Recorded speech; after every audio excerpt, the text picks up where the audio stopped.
And is there anything you hope viewers to get from the series? So we're making this series, and we hope people will go and see it and enjoy it by getting something out of it. Yeah. Something tangibly good out of it.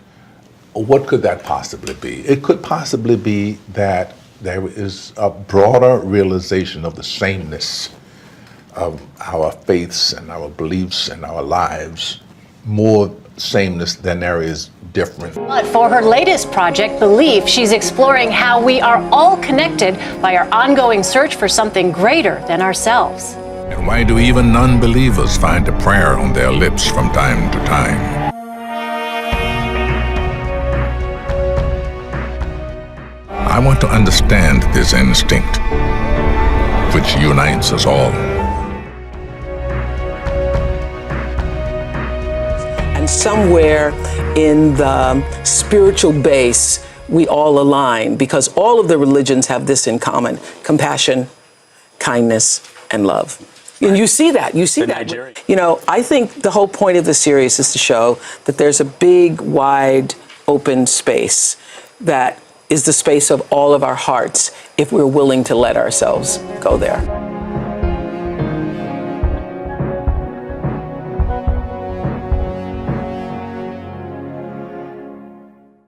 Historic sites in the Syrian city of Palmyra suffered greatly at the hands of ISIL. Since its recapture last month, people have been considering how to restore the UNESCO World Heritage Site. CCTV's Dan Whitehead reports from northern Italy, where artisans are working on a recreation of the triumphal arch from the Temple of Bel. And we have to stop for a moment and ask the question, why in the world would we honor such a gruesome practice?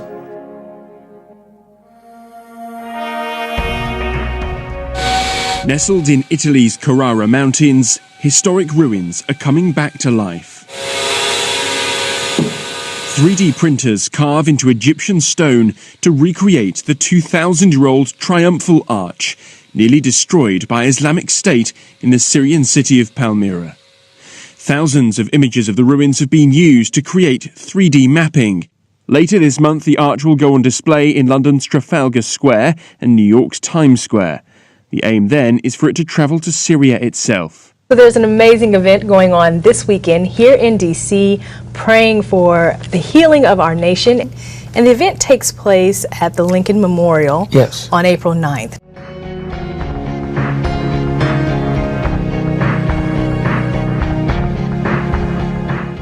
People in the nation's capital were treated Monday evening to the rare sight as the sky opened up.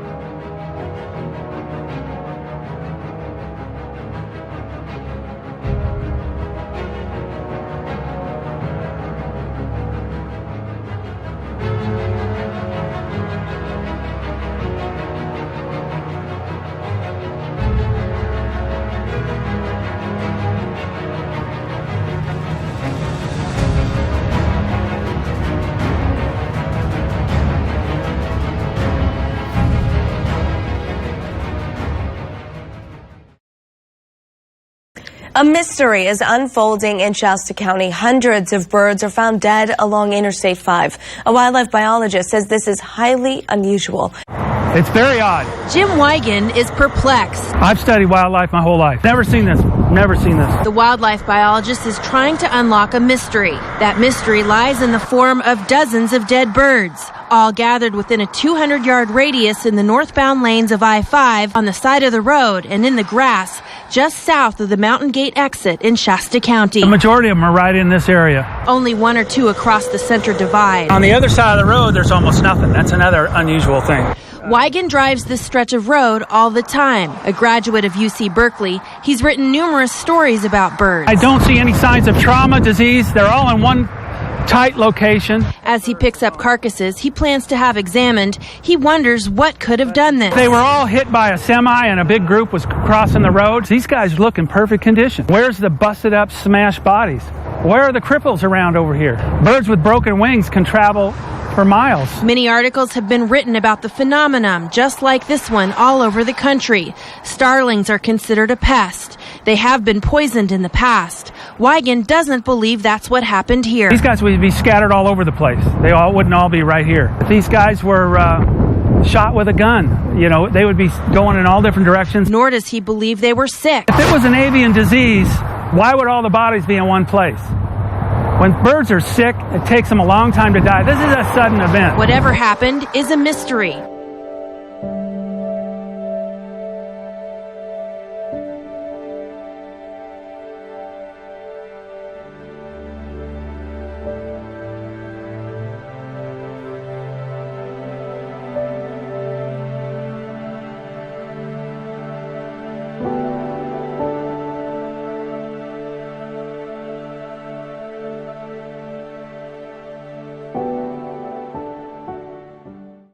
Bruce Springsteen and his E Street Band have canceled their concert scheduled for tomorrow in Greensboro, North Carolina, to protest the state's new law blocking anti-discrimination measures for gay, lesbian, and transgender people. Springsteen said the law overturns progress in recognizing the human rights of all people. The Boss bowing out. Just days before a big concert in North Carolina, Bruce Springsteen's surprise move is a protest against the state's so-called bathroom law. Yeah, critics say this law discriminates against gay, lesbian, bisexual, and transgender people. And Springsteen is not the only big name speaking out. And that means thousands of Carolina fans won't get to see the 66-year-old legend. Wanna change my clothes, my hair, my face. The Boss taking a stand against a controversial new law in North Carolina, canceling his show in Greensboro only 48 hours before taking the stage. The bill, HB2, or the bathroom law, has come under heavy fire from critics in recent days. In it, individuals are required to use bathrooms that correspond to the gender on their birth certificate. The Boss joins the ranks of companies like Apple, Google, Yahoo, and PayPal that have pushed back against the new legislation calling for its repeal. Even Charles Barkley voicing his distaste of this new law. And I think the NBA should move the All-Star game from there next year. And other celebrities praising the Boss for canceling his show. Melissa McCarthy tweeting, "One more incredible reason to love Bruce Springsteen. Your integrity is inspiring." That's not going to hurt enough. You need to hurt them economically. It's the only thing they understand. Okay, you got to hurt people economically to have them do the right thing morally. That's the essence of a boycott. And it's a shame when it comes to that. But this sort of thing is spreading like an evil virus around the country. And we felt we better stop this. We're going to try and stop this right now. Early. And hopefully, other people will rise up and join us. And we're joining other people who have already begun this boycott. And, hopefully other states will either reverse the legislation. I believe Mississippi already has it also. And Georgia just stopped it because of a threatened boycott. That's the power of the people to do the right thing.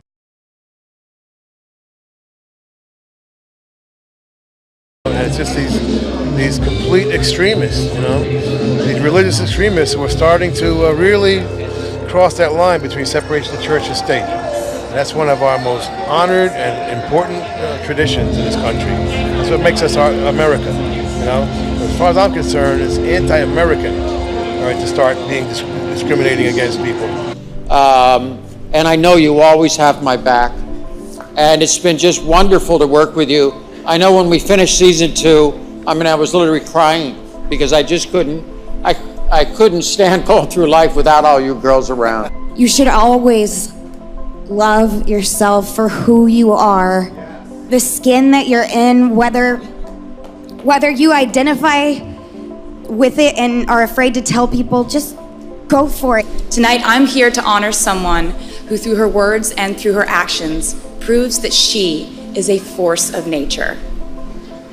She tells the world that no one can judge us and no one can stop us. She is a woman of many talents. She is my friend, Ruby Rose. On 11 at 11, spreading the good word on the job has an Indiana State trooper out of work tonight. That's right. ISP has fired Senior Trooper Brian Hamilton. If somebody pulled me over and asked me about anything, I don't believe I'd want to sue them over something like that. Former ISP trooper Brian Hamilton is a popular man in Connorsville, where he's often found preaching out in public. Everybody has a right to talk to people. He did not try to force himself on anyone. He asked a question. A question that ultimately got him fired. State police announced Hamilton's termination on Thursday in the wake of a second complaint. He was offering prayer while in state police uniform. You get one officer that is trying to do something good and stand out and everything like that, and then he loses his job. Today I spoke with more than a half dozen people in Connorsville who say losing your job is too big a price to pay for spreading a little prayer. I wish other officers would do that. Maybe it might touch my kid's heart that they'll get in church and give their heart to God. But is that the role of a police officer or a state police trooper to preach? Anybody.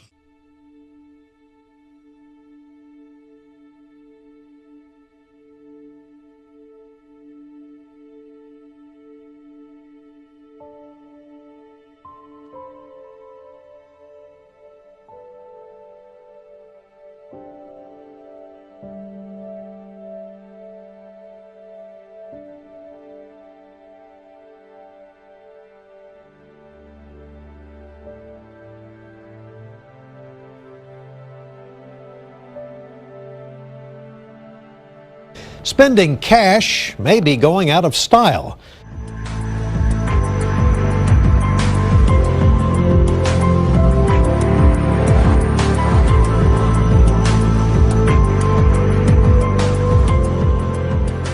Tonight, it'll make you ask, am I being watched? And we guarantee you'll be checking out your own neighborhood after you get the full story on this one. But a man who lives in the house behind us says that he thinks there was a different kind of surveillance going on with some sort of mystery box attached to that power pole. SRP tells us that it looks like the box was from law enforcement, but they wouldn't elaborate. Brian says Phoenix PD told him that it wasn't from them. Parents who try to walk their children out of school face possibility of criminal charges. If you think I'm exaggerating, I am not. She's starting to arrest people. Wendy German is a private school teacher who just pulled her kids out of public school, Bear Branch Elementary in Magnolia ISD. She lives in the neighborhood behind the school. Her kids were walkers and she used to escort them, but they can't do that anymore. The school's principal, Holly Ray, won't allow it.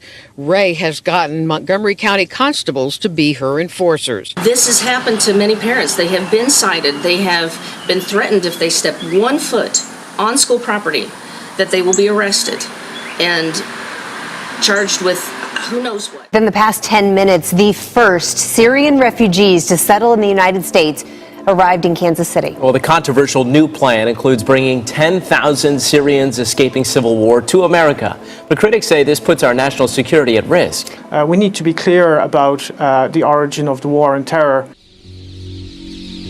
Belgian police have raided the infamous Molenbeek district in Brussels, known as a hotbed of Islamic extremism. Molenbeek was linked to the Brussels Jewish Museum shooting, this summer's attack on a French train, the Charlie Hebdo shootings, and recent terror in Paris.